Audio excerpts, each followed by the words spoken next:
Hello students, I am Vipin Sharma. I am PGT Physics in Amarnath Vidya Ashram Senior Secondary School, Mathura.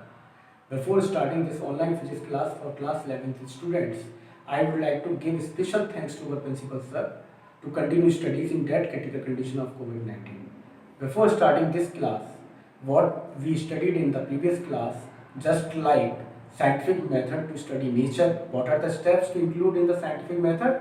That is, one is observation, second one is controlled experiment, and third one is qualitative and quantitative reasoning, and fourth one is mathematical modeling, and fifth one is prediction, last unification and falsification. So now my next topic is two principal thrust in physics. So when we study the physics, there are mainly two terminology based. One is unification, second one is reduction. What does it mean, unification? They are different phenomena explained by only single principle. This term is known as unification. For example, when the earth rotates about the sun, then the force between earth and sun, that is gravitational force. This is explained by the law of gravitation. When a fruit falls from a tree, then this also explained by the law of gravitation. Different phenomena just explained by only one principle, that is law of gravitation. When we talk about electric field and magnetic field, all the terminology are explained by Maxwell's equation. These are four equations which are given by the Maxwell, that is related with the electric field and magnetic field. Okay students, this is the term unification. And my second term is reduction. When we have the bulk property, complex body. When we want to study the complex body, the property of complex body, then we have to study the simpler constituent property of simpler constituent particles. Okay students, अगर हमें किसी भी complex body की properties को study करना है तो सबसे पहले उससे जो छोटे छोटे पार्टिकल से, सब एटॉमिक पार्टिकल से मिलकर बना है, हमें उसकी प्रॉपर्टीज को स्टडी करना पड़ेगा. जस्ट एग्जांपल, हमें किसी के टेम्परेचर को बताना है, किसी बल्क प्रॉपर्टीज के, तो हमें कांस्टेंट पार्टिकल्स के टेम्परेचर को बताना पड़ेगा कि उसका टेम्परेचर है कितना, तभी हम किसी भी बल्क बॉडी की इंटरनल एनर्जी को एक्सप्लेन कर पाएंगे. ठीक है स्टूडेंट्स, तो just write down the definitions of these two terminology, unification and reduction. Okay, then I rough it. Okay students, I rough it.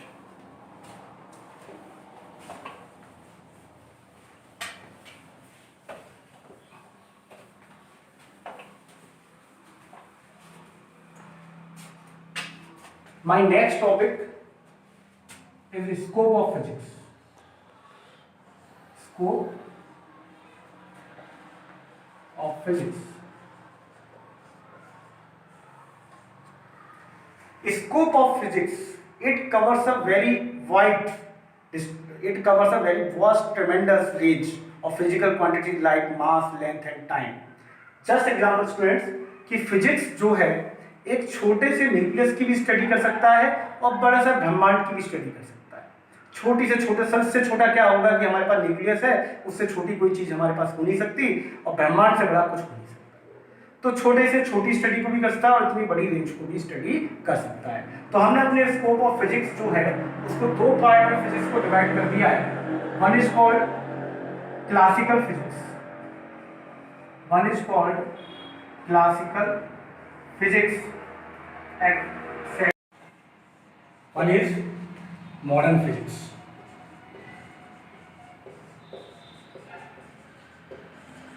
Okay students, the scope of physics are divided into two parts. One is classical physics and second one is the modern physics. And classical physics also divided into some units.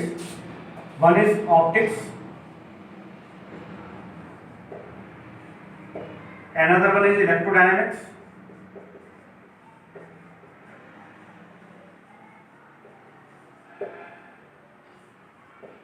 then one is mechanics,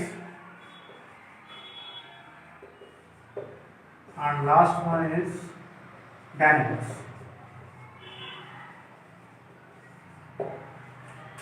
Modern physics includes one unit, that is quantum physics.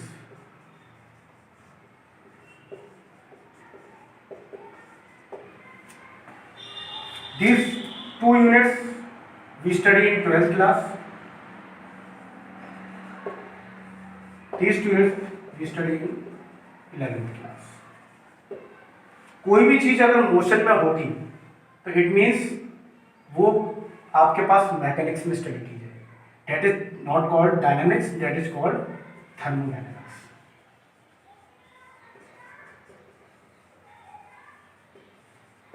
Okay students, कोई भी चीज motion में है तो mechanics में आएगी.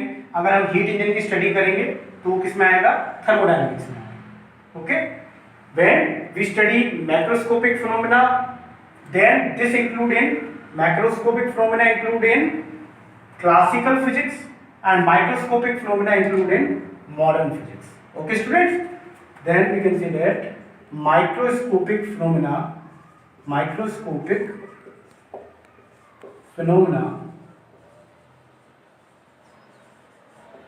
consist in modern physics and macroscopic phenomena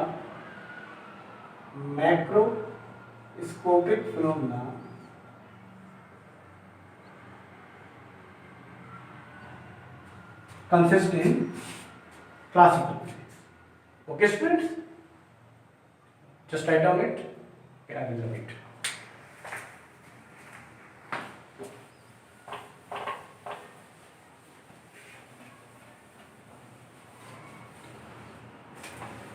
My next topic is physics and technology.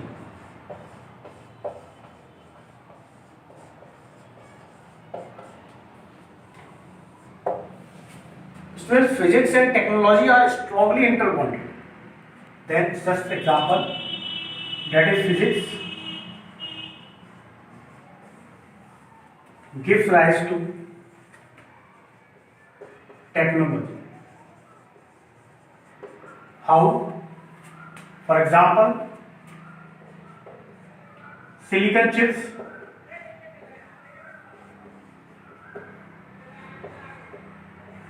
just give rise computer revolution.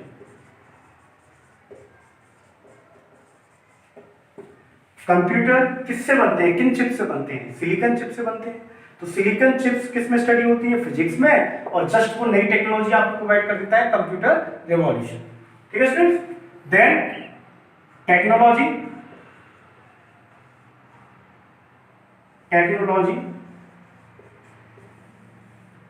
gives rise to physics. Technology gives rise to physics. How? Example, if we want to high the efficiency of heat engine, if we increase the efficiency of heat engine in the technology, we increase the efficiency of heat engine, then we study thermodynamics.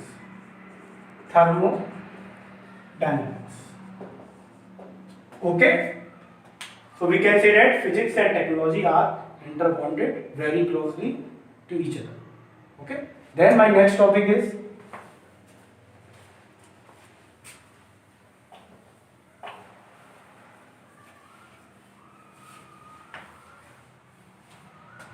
there are two types of forces, students. One is fundamental forces, second one is drag forces. Fundamental forces are of four types. You can say that fundamental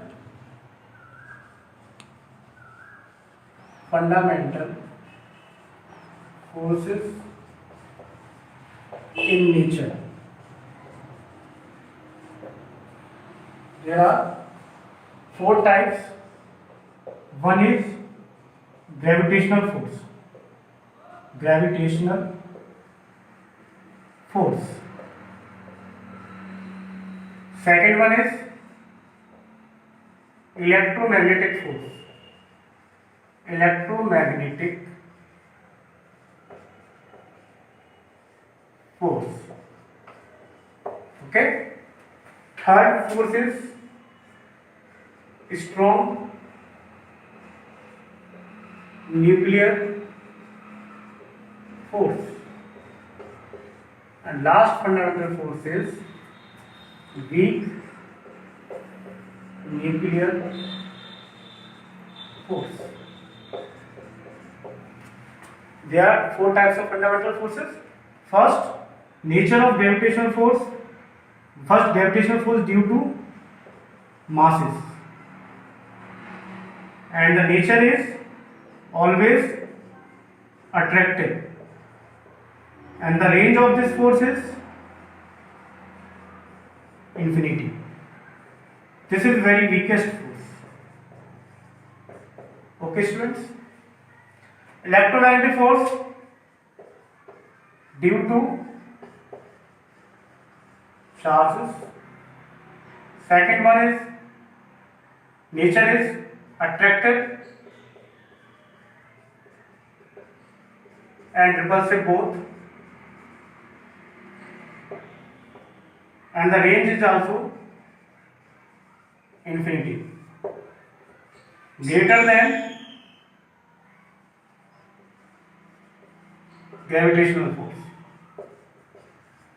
Okay. Then strong nuclear force inside the nucleus. Inside the nucleus, अगर electromagnetic force की बात करें तो nucleus के अंदर क्या होते हैं, प्रोटॉन भी होते हैं. अगर प्रोटॉन प्रोटॉन आपस में रिपल्शन करेंगे तो इलेक्ट्रोमैग्नेटिक फोर्स अगर ज्यादा होती तो वो न्यूक्लियर फोर्स क्या होते हैं, न्यूक्लियस बाहर बम्बार्ड हो जाता. लेकिन हमारे पास जो आपके पास में न्यूक्लियर फोर्स है उसकी वैल्यू आपके इलेक्ट्रोस्टैटिक फोर्स से क्या होती है, ज्यादा होती है. इस वजह से आपके जो भी न्यूक्लियस होता है वो ब्रेक डाउन नहीं होता.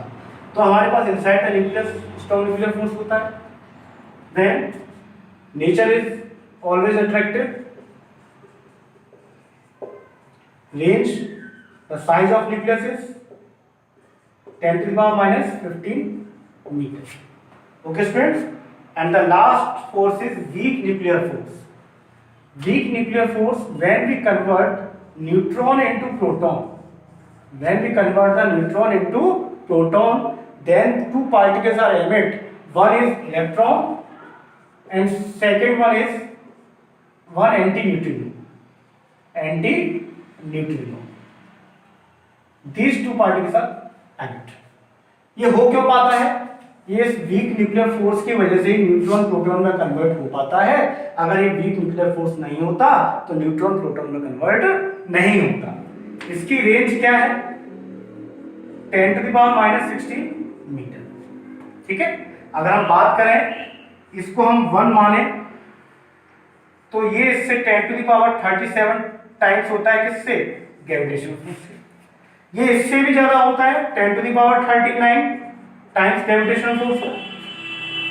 Last force is 10⁻26 times of gravitational force. So these are fundamental forces in nature.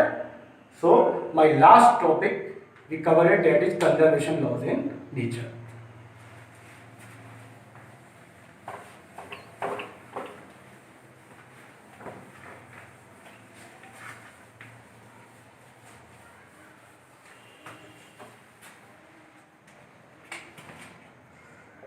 Conservation laws in nature.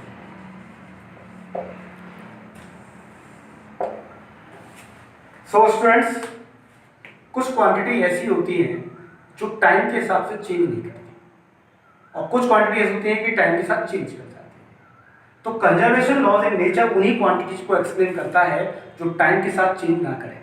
For example momentum, energy, charge, ये सारी क्वांटिटी जो होती है वो टाइम के साथ चेंज नहीं करती और ये कंजर्व रहती है. अब यहाँ पर जो कंजर्वेशन लॉज हैं उनको हम कभी भी प्रूफ नहीं कर सकते. ये जस्ट एक हाइपोथेसिस है. हम इसको वेरीफाई कर सकते हैं एक्सपेरिमेंट्स के द्वारा, लेकिन कंजर्वेशन लॉज को प्रूफ नहीं किया जा सकता.